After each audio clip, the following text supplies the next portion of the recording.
Okay, Lauren, this is the powered hand truck brake mechanism. So that's the side plate on the powered hand truck. You take that off. It's 4 Allen wrench screws.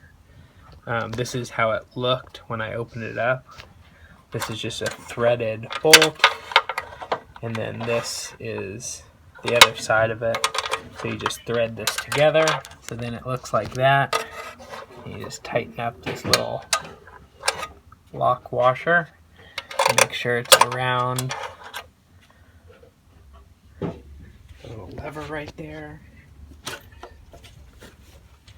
And then it works again. Locks the wheels.